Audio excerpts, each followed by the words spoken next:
ashes and embers. The first light of dawn crept over the village of Bhagalpur, casting a pale glow on cracked mud walls and rusted tin roofs. A cold breeze whispered through the narrow lanes, rustling the haystacks and shaking the dew from mango leaves. In a corner of the village, inside a dilapidated mud hut with a leaking roof, Ramu stirred awake. He didn't need a clock. Years of hardship had taught his body when to rise, always before the sun, always before hunger could fully return. He sat up on his straw mat, careful not to disturb the bundle of cloth beside him.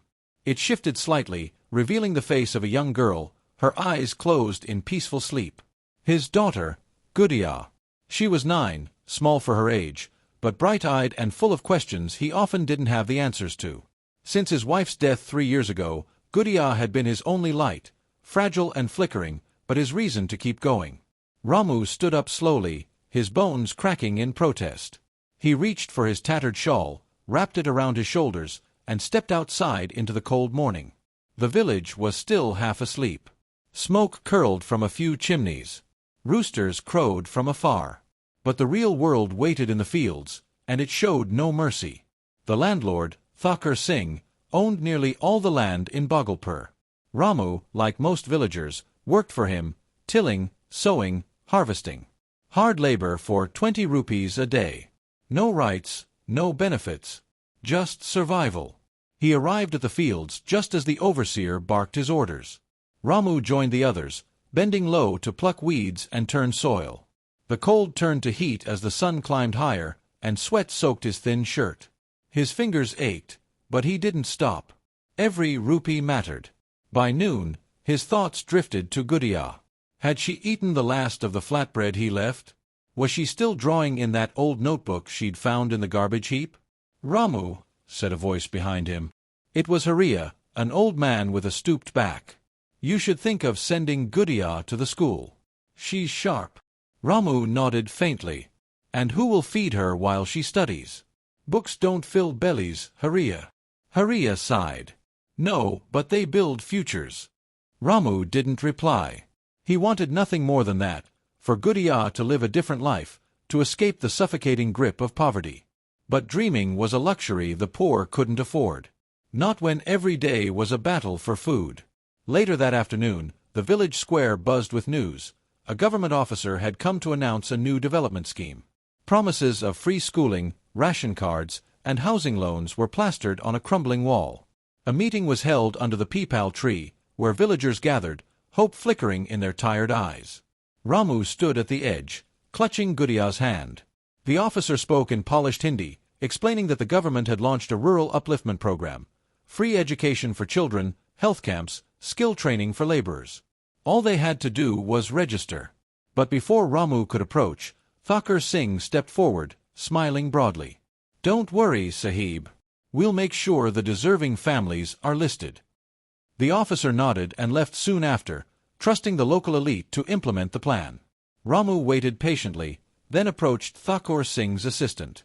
"Sir, I want to put my daughter's name down. For school." The assistant sneered. "You? A laborer? There's a long list already. Try next year." Ramu tried to reason, but was shoved aside. Humiliated, he returned home, Gudiya trailing behind, silent. That night, as they sat in darkness, no electricity, only a small diya flickering in the corner, she asked, "Baba, am I not smart enough to go to school?" His throat tightened. "No, Beti. You're smarter than all of them. One day, they'll know your name." She smiled and rested her head on his lap. "I believe you." Ramu stared into the flame. He had no money, no power, no voice. But he had a daughter who believed in him. And somehow that gave him strength. Poverty could crush bones, bend backs, and silence dreams, but it couldn't extinguish love. As the diya flickered and the night deepened, Ramu made a silent vow. He would not let the world write Gudiya's fate. Not while he had breath in his body. The price of dignity. Winter crept over Bhagalpur with biting winds and brittle skies. The village fields turned hard and dry, and work became scarce. Every day, Ramu stood at the edge of the landlord's courtyard, hoping to be called for labor. Many days, he wasn't. With only a few rupees left, Ramu rationed everything. Meals turned to scraps, and he often pretended he had eaten so Gudiya wouldn't worry. Her clothes no longer fit, but she never complained. Each morning, she sat under the neem tree with her notebook, drawing houses with chimneys and girls in uniforms, pictures of the life she wanted. One evening, Ramu staggered home, coughing violently. His chest burned. The cold air had found a home in his lungs. Gudiya ran to him, her eyes wide with fear. She boiled water, crushed tulsi leaves, and tried to help like she had seen her mother do. "You need a doctor," she whispered. "I need work," Ramu rasped. "We can't afford both." The next day, Gudiya left early, tying a cloth bag around her waist. She wandered through the village outskirts, collecting dry twigs and cow dung cakes to sell for fuel. She stood near the temple gates, offering marigold garlands she had made herself. Most people ignored her. But she didn't stop. By sunset, she returned with 2 coins in her fist and a half-rotten banana she had been given. She beamed. "We'll eat together today, Baba." Ramu stared at her, pride and shame crashing inside him. He took the banana and split it in 2. That night, a knock came at the door. It was Munshi Lal, the landlord's steward. He looked Ramu over with disapproval. "Thakur Sahib says you've not come to work. Lazy or sick?" Ramu coughed. "Sick." Munshi Lal's eyes shifted to Gudiya. "There's a way to earn your keep. Thakur needs a maid for his wife. Your daughter can help, wash clothes, sweep, nothing too hard." Ramu's eyes darkened. "She's a child. She belongs in school." Munshi Lal laughed. "She belongs where she can be useful. Think about it before hunger decides for you." He left without waiting for an answer. Ramu sat in silence for a long time. Gudiya looked at him. "Baba, I'm not afraid of work. I can do it if it helps you." Ramu turned to her, his voice low but steady. "No. We are poor, but we do not bow. Your hands will write, not scrub floors." The next morning, news spread through the village. Outsiders were coming. A team from the city, journalists filming a documentary on rural poverty, would visit Bhagalpur. Most villagers hoped it would bring change.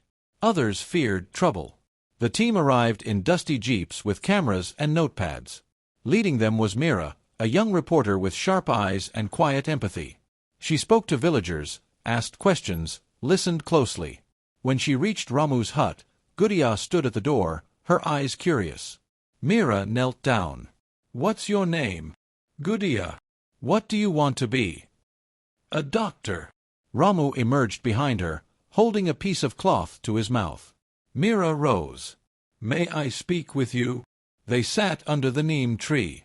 Ramu told her everything, his work, the scheme he was denied, the landlord's control, his dreams for Gudiya. He spoke plainly, without anger, but with deep weariness. "You never begged?" Meera asked softly. "No," Ramu replied.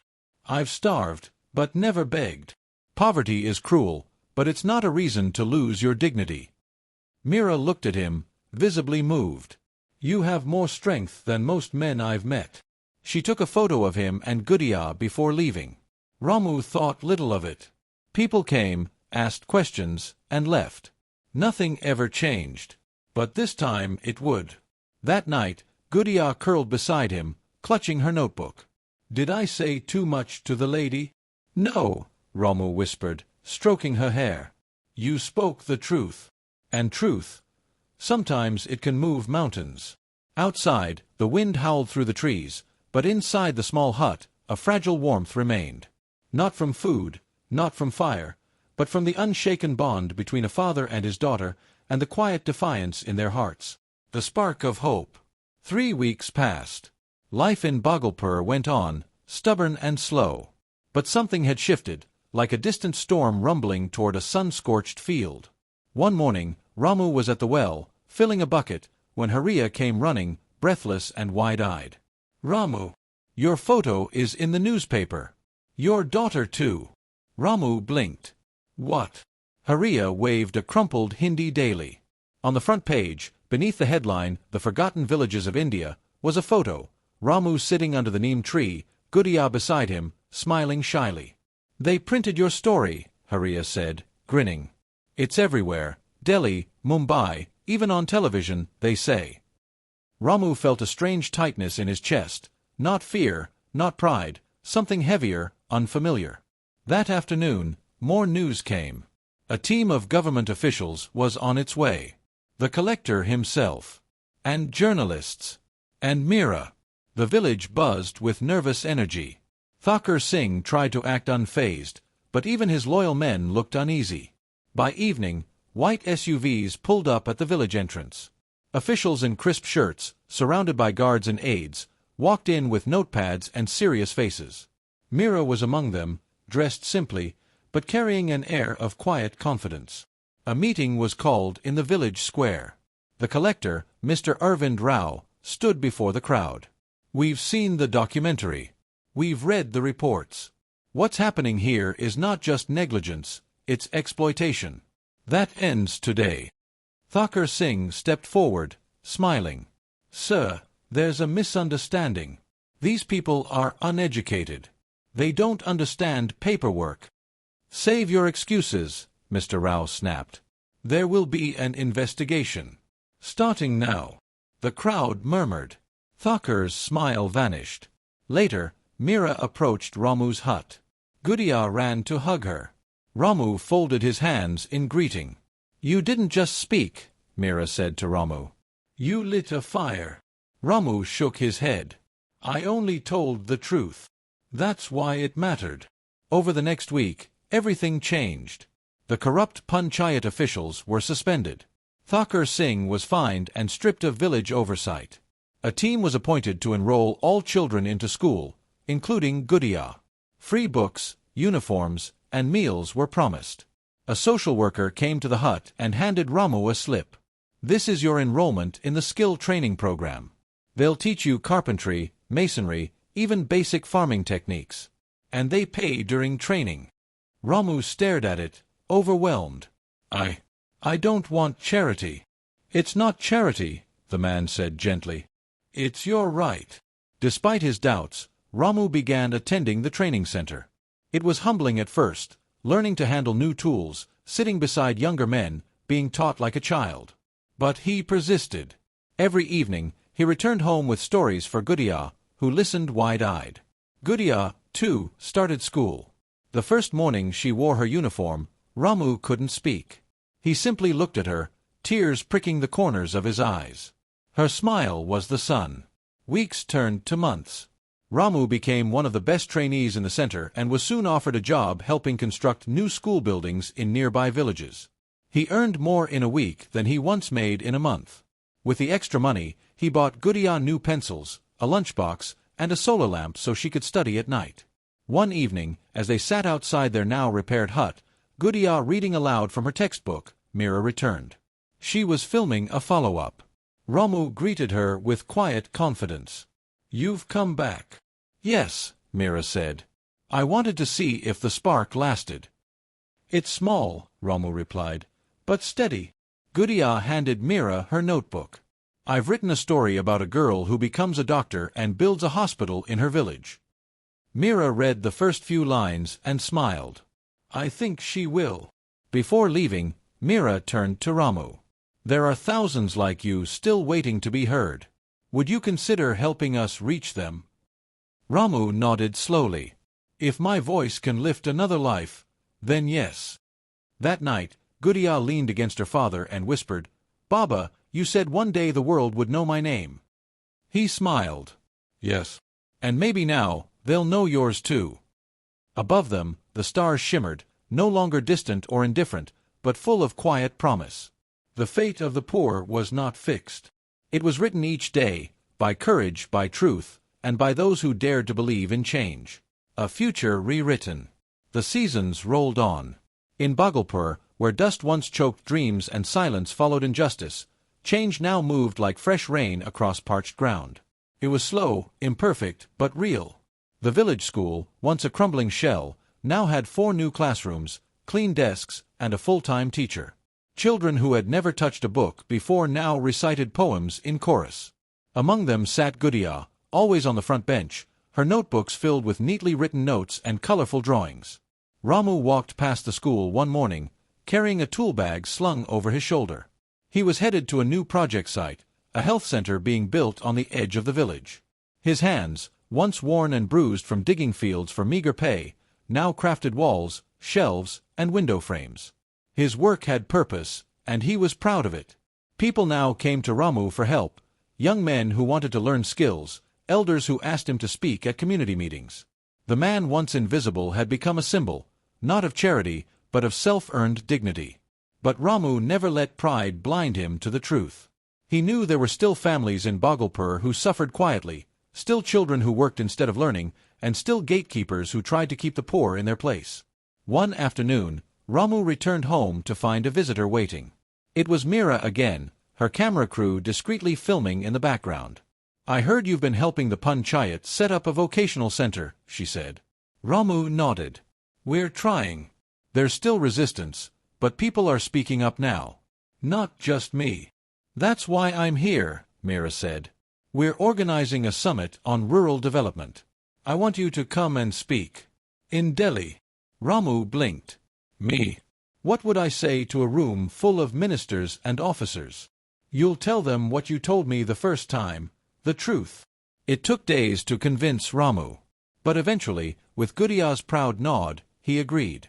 The panchayat sponsored his travel, and on a warm spring morning, Ramu boarded a train for the first time in his life.